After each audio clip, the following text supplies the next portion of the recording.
Congressman Marcoleta, handang ipaglaban ang pananampalataya kaugnay sa divorce bill. Buhay mo, buhay nyo!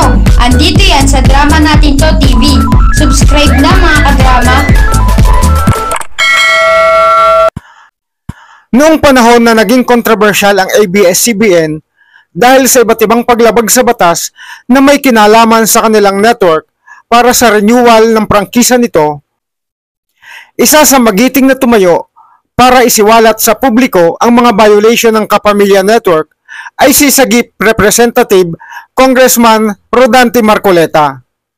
Walang takot at pag-aalinlangan na binangga niya ang higanting network para isa-isahin ang mga paglabag nito sa batas. Ito naman ay sinuportahan ng ibang kongresista at mga senador. Kaya naman tuluyan ng hindi nakapag-renew ng prangkisa ang ABS-CBN at tuluyang naisara ito at napatigil ang operasyon. Sa kasalukuyan, ang issue at mainit na usapin ay ang tungkol sa divorce bill na isinusulong upang maging isang batas.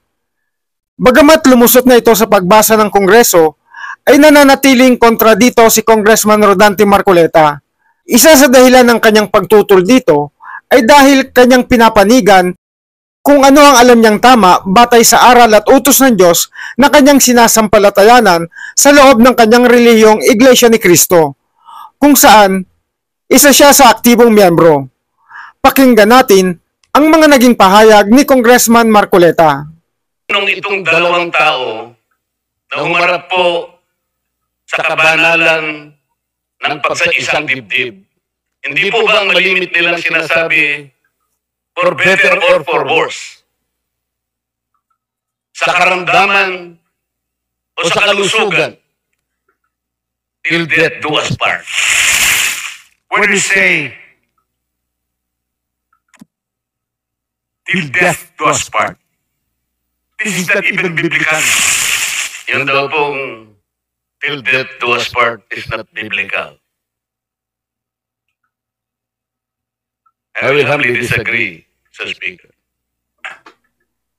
Ang sabi po ng Panginoong Diyos, kung ano yung pinagsama ng Diyos, ay dapat ay huwag papaghihiwalay ng tao. Ito po is quoted from God Himself. Namumuhi ako sa diborsyo ng mag-asawa, sabi ng Panginoong Diyos ng Israel. At namumuhi ako sa taong binabalot ng karahasan ang sarili na parang nababalot ng kasuotan. Mr. Speaker, if the Lord God Himself hates divorce, sino ba tayo na mga tao lamang na nilalang niya ang siya pang gagawa ng paraan para isulong ito? Nag-quote ng Bible verse si Congressman Marcoleta upang patunayan na ang isinusulong nilang panukalang batas ay labag sa kung anong nakasulat sa Biblia dahil ayaw ng Diyos sa bagay na ito. Fortunately, I was able to retrieve the verse that I have cited. Mr. Speaker, I'm citing 1 Corinthians chapter 7, verse 39, which reads, and I quote, a woman is obligated to stay in her marriage as long as her husband is alive. But if her husband dies, she is free to marry whomever she wants. Only it should be believer in the Lord. So till death do us part talaga. Kailangan mamatay po yung isa para lang makapag-asawa ka pa ng iba. Salamat po, Mr. Speaker. And I think my good friend is honorable enough to accept the challenge. I accepted the challenge, and I think it is for him to withdraw his sponsorship. It's after the exact word, till death do us part. But it was only a matter of romanticizing it, Mr. Speaker. The couple are before or is before the solemnizing priest or anyone who is in a position to celebrate the marriage. So until death do us part is to romanticize the impending relationship. But the biblical anchor is the same, Mr. Speaker. I hope my good friend could comprehend the simple import of this particular biblical passage. It is still till death do us part. Kahit balibalik ka rin mo ito, Mr. Speaker. It cannot be interpreted in another way. I rest my case, Mr. Speaker. Thank you very much. Mahigpit ang pagtutol ni Congressman Marcoleta na may pasa ang batas na ito ukol sa divorce bill.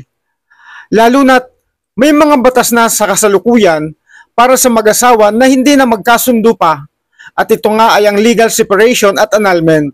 Bagamat mas komplikado at mahal di umano ang proseso ng nasabing batas. Maaring nakikita rin ni Congressman Marcoleta, bukod sa labag ito sa aral ng Diyos, ay posibleng maabuso ang bagay na ito. Mas maraming mag-asawa ang agad na mauwi sa diborsyo ang pagsasama kahit sa maliit lamang na problema at hindi na isasaalang-alang ang pag-aayos at kahalagahan ng pamilya. Lalo na ang kanilang sinumpaang pangako sa Diyos nang sila ay ikasal.